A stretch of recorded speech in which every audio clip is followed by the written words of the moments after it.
Smoothies can be loaded with a lot of sugar and can just be made with all wrong ingredients, resulting into just being a big shot of sugar.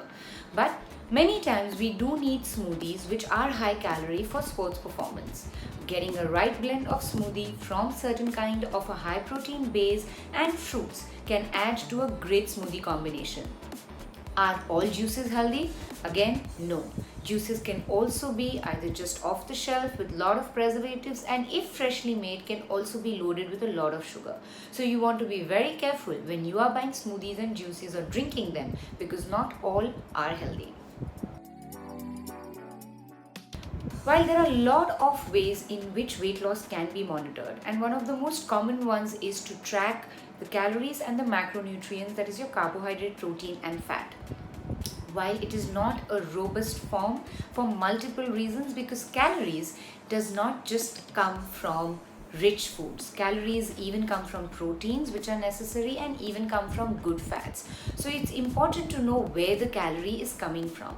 And many times while tracking these calories, we tend to get carried away assuming that 20 grams of sugar is equivalent to 20 grams of a bad calorie. So you really do not want to substitute a bad calorie with a good calorie. So counting your calories or tracking your calories, according to me, is not the best or the most efficient way to track your weight loss. We have many times stigmatized eating disorders such as anorexia or bulimia, mostly with women. But eating disorders are not, first of all, a stigma, and secondly, they don't just happen to women. Knowingly or unknowingly, men also have an issue of eating disorders, and a lot of sports such as saying jockey or being into any kind of a bodybuilding or body sculpting sport, in these kind of sports you do observe men also face eating disorders. In the books of sports nutrition, nothing is unhealthy, because every food is required for some reason in some quantity in a defined version for an athlete, and if you can justify the intake, it is not unhealthy. But white potatoes do have a bad reputation because of its high glycemic index. But why? Athletes need carbohydrates which are high GI during performance and post their performance for recovery. It helps in fantastic rejuvenation of your glycogen stores. So yes, white potatoes are not unhealthy for an athlete if you can justify it in your routine. No, it is not. For an athlete, especially those who would be doing 2 workouts in the day, maybe morning they would have a fitness session and in the evening they could be having skills drills or playing the match or a sport. Food is extremely critical with the right proportion of macronutrients in the evening for the recovery. Not just recovery, also for good sleep and also to replenish those glycogen stores. So eating calories in the evening is definitely not an issue for an athlete, because if you don't, you will observe you're going to land up losing a lot of muscle, you will feel fatigue and you are not going to recover well. Let me give you a little dose on what calories are. Calories comes from carbohydrate, protein, fats. All these macronutrients are calorie. A cupcake also has a calorie and a chicken breast also has a calorie. So where the calorie is coming from is very important. So if you assume that if some food is fat-free, does not mean you have the liberty to eat as much as you want. Fat-free is not equal to calorie-free.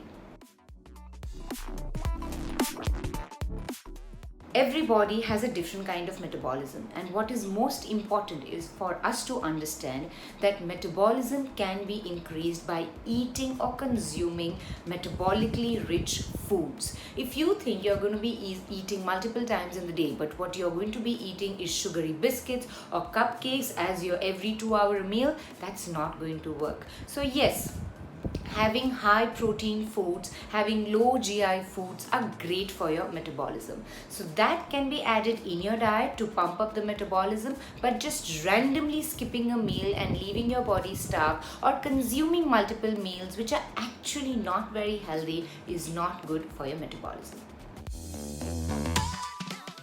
Fats, certain kind of essential fats are very important for the body. Fats are also required for the synthesis of steroid hormones and vitamin D3.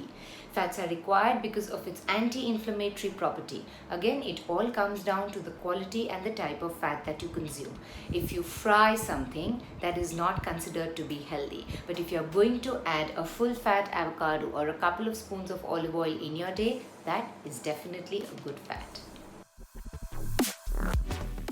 Dietary supplements, as the word says, is a supplement. It is not a replacement to your diet.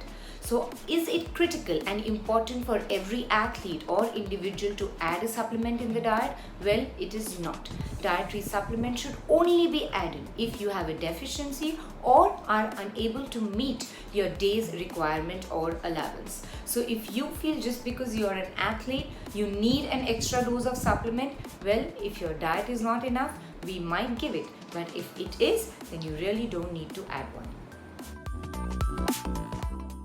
No, it does not. Just like potato, rice is a carbohydrate and a great source of carbohydrate. There are different kinds of rice with different glycemic index.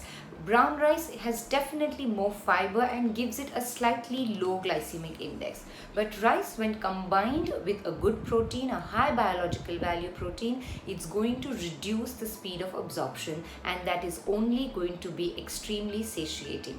And that in the right quantity is not going to result in weight gain.